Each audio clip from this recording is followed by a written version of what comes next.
by MK, represented by MK Srivastav. Maths by MK, represented by MK Srivastav.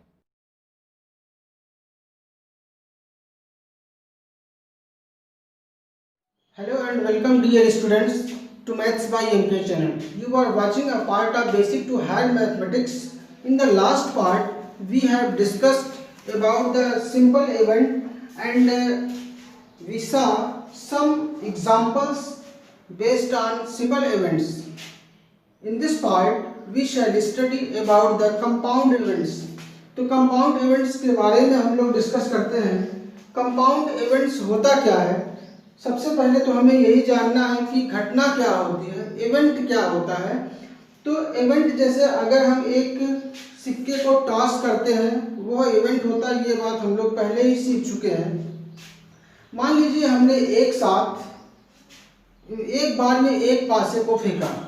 एक पासे को फेंकने पर हमने देखा कि पासे पर या तो एक आएगा या तो दो आएगा या तीन आएगा, चार आएगा, पांच आएगा, छह आएगा. इन छह में से कोई भी एक घटना घटेगी. इसके जो संभव परिणाम है, जब हम पासे को फेंकेंगे तो कुल संभव परिणाम इसमें से होंगे, जिसको कि हम सैंपल स्पेस कहते हैं. अब घटना क्या होती है, इसका उपसमुच्चय अगर हम ले लेंगे तो वो घटना हो जाती है. अगर हम इसका उपसमुच्चय लेते हैं एक, यह एक घटना है. दूसरा उपसमुच्चय लेते हैं E2 5, ये भी एक घटना है. तीसरा उपसमुच्चय लेते हैं E3 जिसमें कि 2, 3, 4 तीन अवयव हैं. एक और उपसमुच्चय लेते हैं E4 जिसमें कि 1, 2, 4, 6 ये चार अवयव हैं. तो हमने चार घटनाओं को लिया. चार घटनाओं में हमने E1, E2, E3, E4 चार घटनाओं को ले लिया. E1 में केवल एक अवयव है, घटना E2 में एक अवयव है, घटना E3 में तीन अवयव है और घटना E4 में चार अवयव हैं. तो लास्ट पार्ट में हम लोगों ने देखा था कि जिसमें केवल एक अवयव होते हैं उसको हम सिंपल इवेंट कहते हैं. इसका मतलब हुआ कि जो घटना E1 है ये तो सिंपल इवेंट हो गई, सरल घटना हो गई. ये भी एक सरल घटना हो गई क्योंकि इसमें भी केवल एक ही अवयव है. तो ये दोनों तो सरल घटनाएं हो गई, इसलिए इसको हम छोड़ देते हैं. हम डिस्कस करते हैं इन दोनों घटनाओं पर. इन दोनों घटनाओं में जो घटना E3 है इसमें एक इवेंट नहीं है, केवल एक अवयव नहीं, इसमें 1, 2, 3 अवयव है. यानी कि इसका जो कार्डिनल नंबर है, प्रतिवर्ती संख्या, घटना E3 में अवयवों की संख्या जो है वो 3 है. तो जब इस घटना में केवल एक अवयव नहीं है, मतलब एक से ज्यादा अवयव है, तो इस घटना को हम मिश्र घटना कहते हैं. ठीक उसी तरीके से E4 भी एक मिश्र घटना हो जाएगी क्योंकि इसमें भी 1, 2, 3, 4 अवयव हैं. इस घटना में भी 4 अवयव हैं, तो यह भी एक मिश्र घटना होगी. अब हम आगे मिश्र घटना की परिभाषा देखते हैं. अब हम देखते हैं मिश्र घटना की परिभाषा.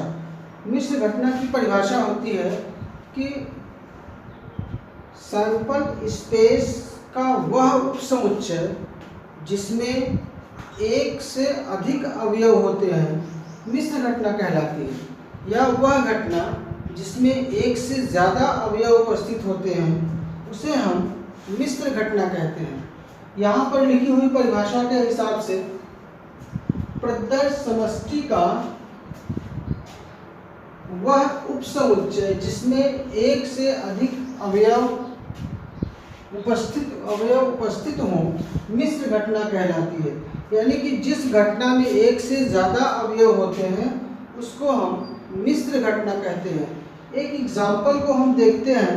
एग्जाम्पल यहाँ पर लिखा है कि एक पासे को फेंकने पर पासे पर 3 से विभाज्य संख्या आने की घटना बताइए तथा यह भी बताइए कि यह किस प्रकार की घटना है. तो सबसे पहले जब हम पासे को फेंकेंगे इसका जो सॉल्यूशन होगा, इसके सॉल्यूशन में सैंपल स्पेस, जब भी हम पासे को फेंकेंगे तो उससे हमेशा सैंपल स्पेस ही बनता है। तो पासे को फेंकने पर उसका जो सैंपल स्पेस बनेगा 1 2 3 4 5 6, ये इसका सैंपल स्पेस हो गया। अब इसका सैंपल स्पेस तो ये हो गया। अब हम देखते हैं कि ये किस प्रकार के घटना की चर्चा कर रहे हैं। इन्होंने कहा है कि पास फेंकने पर, तो फेंकने पर ये सैंपल स्पेस बन गया। अब ये कहते हैं कि पासे पर 3 से विभाज्य संख्या, 3 से विभाज्य संख्या कौन कौन होगी? 3 होगा और 6। 3 और 6 ये दो संख्याएं ऐसी हैं जो इस सैंपल स्पेस में भी उपस्थित हैं और 3 से विभाज्य भी है। यही हो जाती है घटना। तो ई का मान हो गया 3 और 6, ये बन गई घटना। अब हमें ये देखना है कि इस घटना में कितने अवयव उपस्थित हैं। इस घटना में हम देखते हैं कि जो कार्डिनल नंबर इस घटना का है, इस घटना की जो प्रतिवर्ती संख्या है या जो अवयवों की संख्या है वो कितनी है? 1 2। इसमें दो अवयव उपस्थित हैं। ऐसा तो नहीं कि इस घटना में एग्जैक्ट एक ही अवयव उपस्थित हो, इसमें 2 अवयव उपस्थित हैं, तो इसको हम मिश्र घटना कहेंगे। इट सिंप्लाइज ई एक मिश्र घटना है।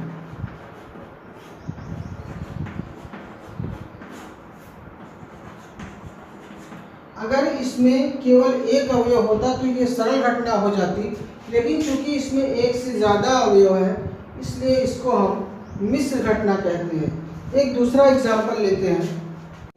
गीतांजलि के बागीचे में आम के 10 पेड़ हैं जिन पर क्रमशः 5 7 8 9 10 11 13 14 15 तथा 16 आम हैं। वह घटना बताइए जबकि वह उन्हीं पेड़ों पर से आम तोड़ती है जिस पर आमों की संख्या 5 से विभाज्य है तथा यह किस प्रकार की घटना है। यानी कि गीतांजलि के पास एक आम का बागीचा है, उसमें आम के 10 पेड़ हैं। आम के 10 पेड़ों में पहले पेड़ पर 5 आम लगे हैं, दूसरे पेड़ पर 7 आम लगे हैं, तीसरे पर 8, इस तरीके से आम हैं। वो आम तोड़ती है लेकिन केवल उन्हीं पेड़ों पर से आम तोड़ती है जिन पेड़ों पर वो देखती है कि जो आमों की संख्या है वह 5 से विभाज्य है। 5 से विभाज्य होने का मतलब हुआ कि वो या तो इस पर से आम तोड़ेगी या इस पर से तोड़ेगी या 15 आम जिस पेड़ पर है उस पेड़ पर से आम तोड़ेगी। तो उसी की हमें घटना बतानी है। तो हमने आपको बताया कि सबसे पहले बनता है सैंपल स्पेस। जब इसका सॉल्यूशन हम लिखेंगे सबसे पहले बनेगा सैंपल स्पेस। उस सैंपल स्पेस में यही इसके अवयव हो जाएंगे 5 7 8 9 10 11 13 14 15 16, ये हो गया इसका सैंपल स्पेस। अब वो आम तोड़ेगी यानी कि अब वही घटना है। ई का मान हो गया, ई में क्या होगा कि वो उन्हीं पेड़ों पर से आम तोड़ती है जिस पर आमों की संख्या 5 से विभाज्य है। 5 से विभाज्य है 5 10 और 15, तो ये इसकी घटनाएं हो जाएंगी। वो इन्हीं पेड़ों पर से आम तोड़ती है, तो ये इसकी घटना हो गई। अब हमें बताना है कि यह किस प्रकार की घटना है। तो किस प्रकार की घटना बताने के लिए हम निकालते हैं इसका कार्डिनल नंबर, यानी NE का मान 1 2 3। NE का मान 3 हो जाएगा और चूंकि इसमें अवयवों की संख्या 1 से ज्यादा है तो E क्या होगा, यानी कि E जो है एक मिश्र घटना है।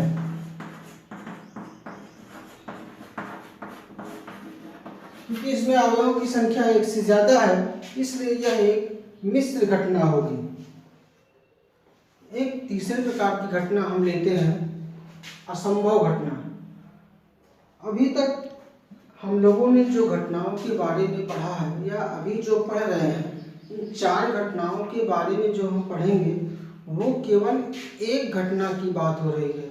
मतलब एक सैंपल स्पेस का केवल एक ही उपसमुच्चय लिया जा रहा है। एक सैंपल स्पेस का हम 2 उपसमुच्चय नहीं ले रहे हैं या 2 घटनाओं को एक साथ नहीं लिया जा रहा है। अभी सिर्फ एक घटनाओं पर डिस्कस चल रही है। तो उसी एक घटना में है असंभव घटना क्या होती है। अगर जैसे हम एक सिक्के को फेंक दें, एक सिक्के को टॉस करें और हम ये कहें कि एक आने की घटना बताइए, तो सोचिए जरा सा, अगर हम सिक्के को फेंकेंगे तो क्या एक आ सकता है? अगर हम सिक्के को फेंकते हैं तो क्या एक आ सकता है? वो तो सिक्के को जब हम टॉस करेंगे तो हेड आएगा या टेल आएगा, संख्या आने की तो कोई बात ही नहीं होती है। या तो इस प्रकार की घटना को हम असंभव घटना कहते हैं। या अगर हम पासे को फेंकते हैं, लूडो के पासे को अगर हम फेंकें तो उसका जो सैंपल स्पेस बनता है 1 2 3 4 5 6। अब हम कहें कि एक पासे को फेंकने पर हेड आने की घटना बताइए, तो पासे को फेंकने पर हेड कहाँ से आएगा? उसमें तो हेड है ही नहीं। तो इसको भी हम असंभव घटना कहते हैं। यही है इसमें कि प्रदर्श समष्टि का वह उपसमुच्चय जिसमें अवयवों की संख्या शून्य हो अथवा कोई भी अवयव उपस्थित न हो, ऐसी घटना को हम असंभव घटना कहते हैं। असंभव घटना के लिए NE का जो मान होता है, NE का मान शून्य होता है। असंभव घटना के लिए जो घटना होती है, घटना में अवयवों की संख्या शून्य होती है। और प्रायिकता के बारे में तो अभी हम लोग पढ़े नहीं हैं, लेकिन फिर भी आप ये समझ लीजिए कि असंभव घटना के लिए जो प्रायिकता होती है वो भी शून्य होती है। इस पर एक एग्जाम्पल हम देख लेते हैं। एक एग्जाम्पल हम देखते हैं। एक बैग में पीले रंग की 7 गेंदें हैं। एक व्यक्ति बैग में से एक गेंद निकालता है। बैग है, बैग में 7 गेंद रखी हुई है। जैसे कि एक बैग है, इस बैग में 1 2 3 4 5 6 7 गेंदें रखी हुई हैं। अब वो आदमी क्या करता है कि बैग में हाथ डालता है, बैग में हाथ डाल के एक गेंद निकालता है।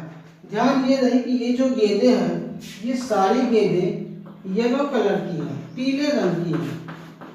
पीले रंग की 7 गेंदें बैग में रखी हैं और एक आदमी हाथ डाल के एक गेंद निकालता है। तो सोचिए जरा सा कि अगर बैग में पीले रंग की गेंद है तो जब वो हाथ डाल के बैग में से गेंद निकालेगा तो किस रंग की गेंद निकलेगी? जाहिर सी बात है कि वो पीले रंग की गेंद निकलेगी। क्यों? क्योंकि बैग में सभी गेंदें पीले रंग की हैं। लेकिन हमें क्या करना है, हमें वो घटना बतानी है जिसमें कि जब वो आदमी बैग में हाथ डाले तो उसे सफ़ेद रंग की गेंद मिले। तो कोई जादू तो है नहीं, यहाँ कोई मैजिक तो हो नहीं रहा है कि जब वो आदमी उसमें हाथ डालेगा तो उसे पीले के बजाय सफ़ेद रंग की गेंद निकलेगी। क्योंकि यहाँ तो हमें वास्तविकता पे चलना है। तो जब बैग में सभी गेंदें पीले रंग की है तो जब उसमें हाथ डालेगा, हाथ डाल के जब वो गेंद निकालेगा तो उसे सफ़ेद रंग की कोई भी गेंद नहीं मिलेगी। यानी कि ऐसी कोई घटना नहीं होगी जिसमें कि सफ़ेद रंग की गेंद निकले। अगर कोई भी घटना नहीं घट रही है तो इसका मतलब हुआ कि जो सफ़ेद गेंद निकलने की जो घटना है, घटना में कितने अवयव होंगे? 0 अवयव होंगे। क्योंकि चाहे जितनी बार वो हाथ डालेगा हर बार उसको पीले रंग की गेंद मिलेगी, उसको सफ़ेद रंग की गेंद नहीं मिलेगी। और हमें उस घटना को बताना है जिसमें उसको सफ़ेद रंग की गेंद मिले। तो ऐसी कोई घटना नहीं घटित होगी जिसमें कि सफ़ेद रंग की गेंद उसको मिलेगी। तो इसका मतलब हुआ कि इसमें घटना की जो, तो वह घटना बताइए, उसमें कोई घटना नहीं घटित होगी। यानी कि जब कोई घटना घटित नहीं होगी तो उसमें जो अवयव होंगे उसकी संख्या 0 होगी। इसलिए इस घटना को हम असंभव घटना कहते हैं। ये एक असंभव घटना का एग्जाम्पल है। तो हम लिख देंगे कि कोई घटना नहीं घटेगी। इसका जो सॉल्यूशन होगा, सॉल्यूशन में हम लिखेंगे कि कोई घटना नहीं घटेगी। और जब कोई घटना नहीं घटेगी तो एनी का जो मान होगा NE, इसका मान 0 हो जाएगा। और जब एनी का मान 0 होता है तो उस घटना को हम क्या कहते हैं कि ई एक असंभव घटना है। असंभव घटना है। तो ये रहा इसका एग्जाम्पल। चौथे नंबर की घटना हम देखते हैं अवश्य संभावी घटना। जैसा कि नाम से ही है कि अवश्य संभावी घटना। अवश्य यानी कि घटना जो होगी वो सैंपल स्पेस में ज़रूर पाई जाएगी। तो बस यही होती है अवश्य संभावी घटना कि प्रदर्श समष्टि का वह उपसमुच्चय जिसमें प्रदर्श समष्टि का प्रत्येक बिंदु उपस्थित होता है, सभी अवयव उपस्थित हों, अवश्य संभावी घटना कहलाती है। जैसे अगर हम सिक्के को टॉस करें और कहें कि हेड या टेल आ जाए, सिक्के को टॉस करें और कह दें कि हेड या टेल आ जाए, तो आना है वह घटना बताइए जिसमें कि हेड आ जाए या टेल आ जाए। तो सिक्के को जब आप फेंकेंगे तो हेड आएगा या टेल आएगा। और कोई तीसरी घटना, सिक्के को जब हम फेंकते हैं तो ऐसा नहीं होता कि सिक्का आके खड़ा हो जाए, ना हेड आए ना टेल आए। तो वो सिस्टम के खिलाफ की बातें हैं, क्योंकि अगर हम गीली मिट्टी पे टॉस करते हैं तो सिक्का आके खड़ा हो भी सकता है, लेकिन अगर पक्के फर्श पे करते हैं तो सिक्का कभी खड़ा नहीं होता है। तो वो सब एक अपवाद की चीज़ें हैं। सिक्के को जब टॉस किया जाता है तो ये माना जाता है कि चाहे हेड आएगा या टेल आएगा। तो ये इसकी परिभाषा है। इसी तरीके से अगर हम पासे को फेंकें तो कह दें कि 1 2 3 4 5 6 में से कोई भी आ जाए, तो इसको हम अवश्य संभावी घटना कहते हैं कि जब हम पासे को टॉस करेंगे तो 1 2 3 4 5 6 में से किसी न किसी को तो आना ही है। तो ऐसी घटनाएं अवश्य संभावी घटनाएं कहलाती हैं।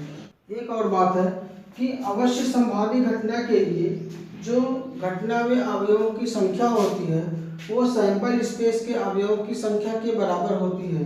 और प्रायिकता के बारे में अभी हम नहीं जानते हैं कुछ, लेकिन आप ये मान के चलिए कि अवश्य संभावी घटना के लिए प्रायिकता का मान हमेशा 1 होता है। अब हम एग्जाम्पल देखते हैं। एक परीक्षा में 20 छात्र बैठते हैं, वह घटना बताइए जिसमें छात्र उत्तीर्ण हो या अनुत्तीर्ण हो।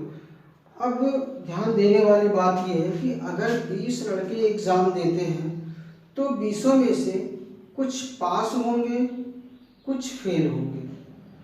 लेकिन पास या फेल होना चाहे जो भी छात्र होगा 20 में से हर छात्र या तो पास होगा या तो फेल होगा। और हमें वही घटना बतानी है कि छात्र पास हो या फेल हो। तो जो NS होगा, NS में कुल कितने छात्र हैं? 20 छात्र हैं और हर छात्र या पास होगा या फेल होगा। तो जो घटना घटेगी उसमें कुल कितने अवयव होंगे? 20 अवयव होंगे, क्योंकि 20 के 20 छात्र पास होंगे या फेल होंगे। कोई तीसरी घटना किसी छात्र के साथ नहीं घट सकती है कि वो ना तो पास हो ना फेल हो। ऐसा नहीं हो सकता, या तो वो छात्र पास होगा या तो फेल होगा। तो उसमें जो उसकी घटना में जो अवयवों की संख्या होगी वो 20 होगी। अब यह संख्या इस NS की संख्या के बराबर है। इट्स इम्प्लाइज NE का मान NS के मान के बराबर हो गया। इट्स इम्प्लाइज E एक अवश्य संभावी घटना होगी। तो इस तरीके से हम लोगों ने देखा कि अवश्य संभावी घटना क्या होती है। वीडियो को आप लोग देखिए और अपने फ्रेंड्स में ज़्यादा से ज़्यादा शेयर कीजिए। Thanks for watching this video.